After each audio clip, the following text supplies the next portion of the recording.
From this moment on, everything your tenants do is your business. A fitting line from Beholder, developed by Warm Lamp Games. You take the role of Karl Stein, the new landlord for an apartment building in an unspecified totalitarian country. You've been instated by the government with the expectation that you will fulfill all of the Ministry of Order's tasks and engage in excessive amounts of internal espionage. This means that you will find apartments for governmental VIPs, spy on your tenants to see if they are violating any of the constantly updating government directives, like having fish or even blue ties in their apartments, and you will profile tenants as they move in and out of your building. Of course, nothing is ever simple, as you must fulfill these responsibilities all while trying to keep your family, including yourself, alive and happy. Beholder has a great atmosphere. The grayscale graphics, the begrudging music that feels like a march through iced mud, and the constantly dreary events occurring in Karl's life are just an absolute downer, and it's perfect for the game. You really feel like you've been dropped into this dystopic, propaganda-fueled dictatorship without very much choice in the matter. Your family is unhappy with many of their situations, and frankly, you, as Karl, are just doing your best to be the landlord and keep the tyrannical Ministry of Order satisfied with your work. Doing things you feel are wrong is necessary, just to pay the common bills you receive throughout the game. But you have to be careful what you do, because choices matter. They matter a lot. Your choices will determine whether or not you and your family will live through your tenure as landlord.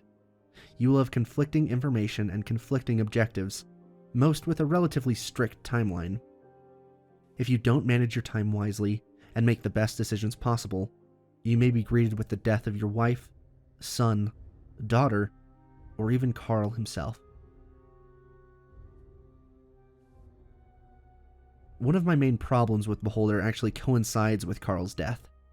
Early on in my playthrough of Beholder, I made dubious decisions, and Karl ended up dying. The game kicked me to the title screen, and I started up a new game, invigorated by the fact that the choices I made actually had a major impact in the direction of the game. I was excited, until I realized there was no option to skip the tutorial. The tutorial is somewhat brief, but long enough that I already knew I would get really annoyed if I somehow got Karl killed another time and would have to do everything all over again. This problem extends past the tutorial. The quests are not randomized, you always encounter them in the same order. So if you want to restart the game and try different decisions, you first have to wade through all the gameplay you just experienced. This is a pretty big turnoff, and gives the game really low replay value. This could have been remedied by simply having multiple save slots that you control, but the game autosaves immediately after finishing any quest, so the decisions you make are automatically locked in, and there's no way to safeguard your situation. When a big part of the game is simply deciding which faction of the country you're going to follow, it's a glaring error to not give players an easy method of seeing every possible outcome. I also had problems with clarity during the tutorial. At a certain point in the tutorial, you are asked to infiltrate one of the tenant's apartments to gather some information on him and install some cameras in the apartment. You're also warned that you must not be caught by the tenant in their apartment, and you have to wait for them to leave.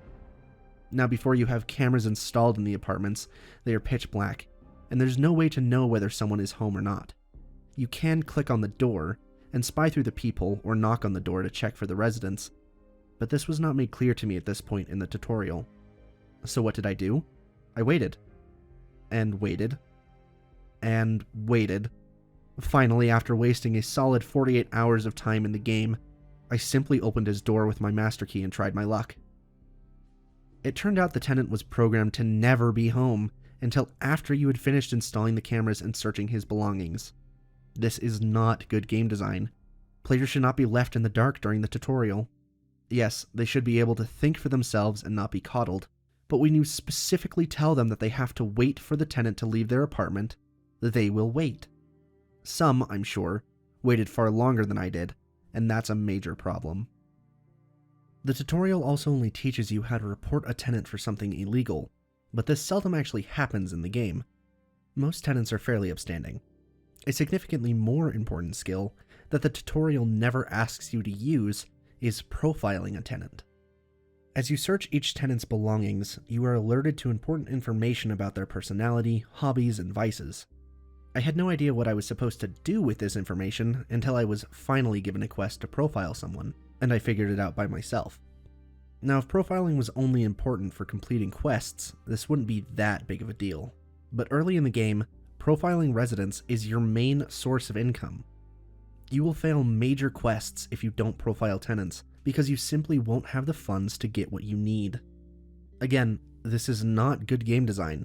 This mechanic should have been forefront in the tutorial, and should not have been left up to the player to figure out on their own. Notwithstanding my gripes with the lack of guidance and repetitiveness, I really did enjoy Beholder. After I figured out some of the mechanics that weren't explained to me, I enjoyed sneaking into tenants' apartments and searching through their things as quickly as possible to find information, contraband, or special items for quests. I found myself truly wanting to care for my family and fulfill their needs and desires, which is much harder than it sounds. I wanted to assist in the resistance because of how dismal some of these people's lives were, but I knew I needed to follow orders from the Ministry of Order to keep my position and family safe. There were segments where I was sprinting from apartment to the store to my phone, all in rapid succession, because I had 5 or 6 concurrently active quests, most of which facing tight deadlines. I'm always attracted to multiple endings, and the endings and secrets abound in Beholder. It does its choose-your-own-adventure mechanic quite well, and you never know exactly how any one decision will affect your game in the near or distant future. You have to prioritize, because generally, trying to please everyone will end up getting someone killed. On the other hand, helping one tenant with their problem will often give you what you need to help another. Everything is recursive and feeds into one another, and it's really a quite beautiful balance that the studio was able to strike in the game overall. Beholder is a very fun, choose-your-own-adventure real-time resource management RPG. I realize that's a lot of prefixes, but it really does wear all of those hats and does so quite well. The endings are varied, and the consequences of your choices are real. Karl Steen is sometimes a sad man who does despicable things, but you understand where he's coming from the more you interact with his family, and you decide how much or how little he aids and abets the resistance. The gameplay is fun, and objectives are clear. Things can sometimes become very tense when you have a tenant with homebody tendencies. You'll find yourself frequently sprinting out of apartments before the tenant arrives home and catches you, rifling through their jars and noting their lack of hygiene or obvious gambling habits.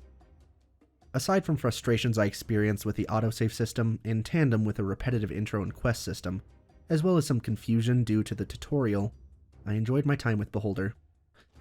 The atmosphere is dismal, dystopic, and dictatorial, and that translates very well into the music, weather, and color that is prevalent throughout the game. At a price point of only $10 on Steam, it's something I'd recommend picking up if it piques your interest, or wait for the next big sale and pick it up then.